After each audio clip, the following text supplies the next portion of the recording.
Bonjour les gens, c'est Mathieu et Noël pour une énième vidéo de Couleur Gay. Aujourd'hui on voulait vous parler de plusieurs choses, donc il y a plein d'actualités de la sauce, je ne vais pas rentrer dans les détails, mais actuellement on est sur la préparation d'un happening de Saint-Valentin, voilà, pour essayer de sensibiliser un peu les gens au fait que quand on est une personne lesbienne, gay, c'est pas forcément facile d'être en couple dans l'espace public. Mais tout ça pour vous dire que là, je sors d'une conférence qui s'appelait Art Activisme et dont on était partenaire avec Couleur Gay qui a eu lieu au FRAC, le Fonds régional d'art contemporain.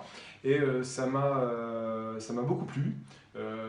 C'était une façon de montrer un peu comment on réenchante le militantisme, comment on fait pas des manifs toutes grises, toutes voilà, où ça bouge pas, mais plutôt des actions assez fortes, symboliques, qui peuvent parler au public de manière simple sans avoir un long discours à déballer. Ça m'a rappelé quelques bouquins, quelques lectures et du coup je voulais vous les faire partager. Joyeux bordel, alors c'est pas une thématique LGBT, mais c'est un bouquin qui est remarquable parce qu'il reprend en fait plein d'actions militantes qui ont été menées par des militants altermondialistes mais aussi des militants LGBT.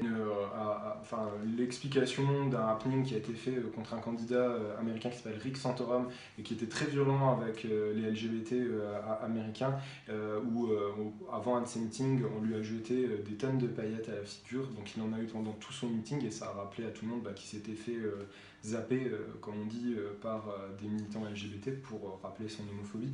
Mais je vous laisse découvrir Joyeux bordel, c'est vraiment un bouquin fun et facile à lire, donc allez-y, on vous mettra toutes les références encore une fois en barre d'infos. Deuxième bouquin, il est un peu plus militant et un peu plus dans le thème couleur gay, c'est Vers la plus cuir des insurrections.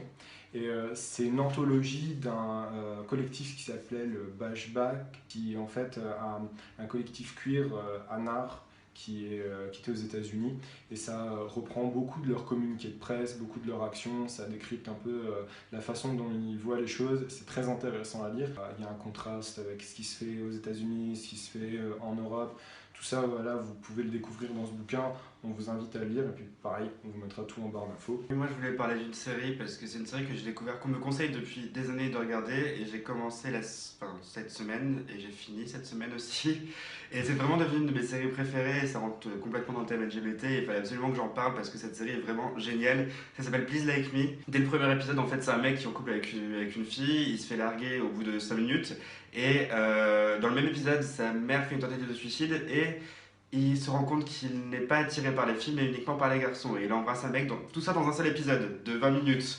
Donc voilà, et on est directement dans l'ambiance et c'est une série drôle et en même temps dramatique.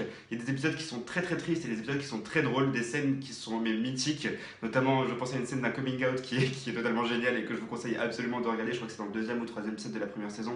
Et voilà, cette série je vous la conseille vraiment. Les 3 premières saisons sont sur Netflix, la 4e ne l'est pas encore, mais vraiment si vous avez l'occasion, regardez, cette série est géniale. On va continuer sur une autre actualité, une actualité qui est moins joyeuse mais qui est très importante. Vous avez parlé de Code de Gay dans une dernière vidéo, on les a eus, on les a contactés pour leur dire notre soutien et je les ai eu au téléphone et en fait on voulait vraiment à nouveau, parce que leur page a été à nouveau censurée par Facebook, dire qu'il fallait se mobiliser, les soutenir, parce que clairement on est dans une démarche qui est malveillante, dans une démarche qui est LGBT-phobe, homophobe clairement, et qui vise à invisibiliser les personnes LGBT sur internet.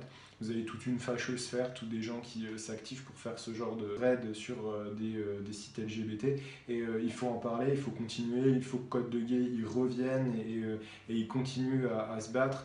Ils peuvent porter plainte, ils peuvent mener tout un tas de démarches. En tout cas nous on les soutient, et c'était important de le dire. Et ben voilà, moi je vous ai tout dit.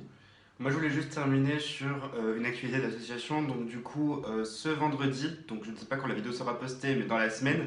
Donc, ce vendredi, il y a un concert à l'association Couleur Gay, donc, au bar La Palette qui fait partie de l'association Couleur Gay. Donc, je ne sais pas si vous êtes au courant, mais tous les premiers et troisièmes vendredis du mois, il y a les live play sessions. Et à chaque fois, c'est des artistes amateurs ou non, ou groupes amateurs ou non, qui viennent se produire pendant 1 heure ou 2. Et à chaque fois, c'est vachement sympa. Et là, cette semaine, ce sera donc Déborah ainsi que un autre groupe, donc des amis de Déborah, qui s'appelle No Turns. Donc du coup, il y aura 2 concerts en une soirée. Donc du coup, si ça vous intéresse, n'hésitez pas à venir. C'est moderne et c'est varié. Donc du coup, je pense que ça peut plaire à beaucoup de gens. Voilà, donc on vous dit à bientôt et puis on vous souhaite une bonne journée. Journée, soirée, Bonne soirée, voilà, bon ça dépend appétit. quand vous regardez la vidéo. Don't let this be our fight.